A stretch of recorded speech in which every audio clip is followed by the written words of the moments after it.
الرحیم۔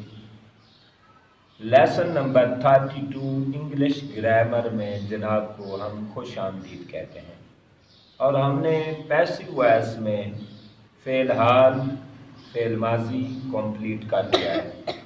آج ہم فعل حال فعل مستقبل آپ کو بتانا چاہتے ہیں۔ فعل مستقبل مجہول، future indefinite tennis.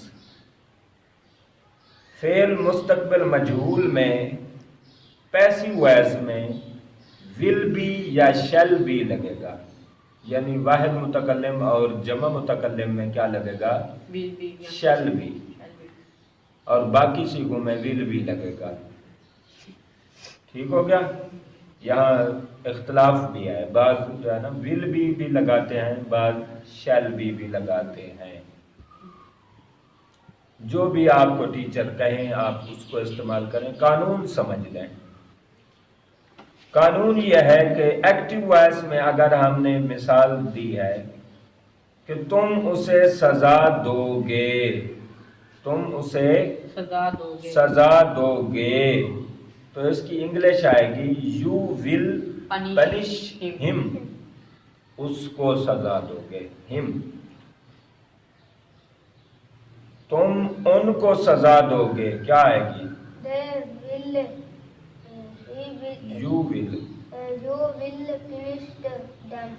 punish them۔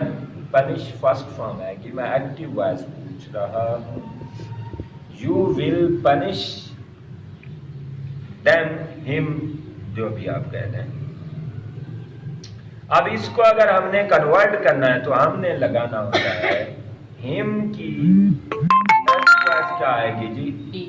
he، اور آگے کیا آئے گا؟ will be۔ کیا بن گیا؟ he will be punish کی کیا آئے گی؟ punished، اور by you کی کیا آئے گی؟ you۔ بن جائے گا he will be punished by you، یعنی اسے تم سے سزا دی جائے گی۔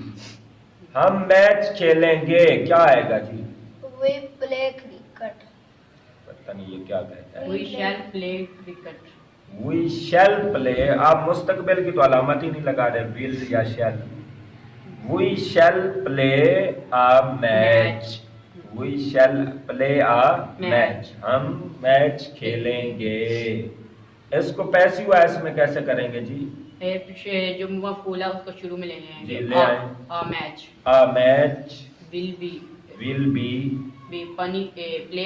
played by us، وہی کی آبجیکٹیو حالت us، یعنی بن جائے گا a match will be played by us، یعنی میچ ہم سے کھیلا جائے گا۔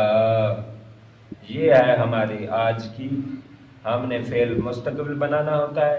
فعل مستقبل ایکٹیو وائس کو پھر ہم نے پیسو وائس میں پہلے مفعول لے آنا ہوتا ہے، پھر ول بھی یا شیل بھی لگائیں گے، پھر وہی تھرڈ فارم، پھر بائی، پھر اس کے بعد آبجیکٹیو حالت کی جو ضمیر ہوگی، یعنی ہم ہوگی یا دیم یا یو یا می یا اس۔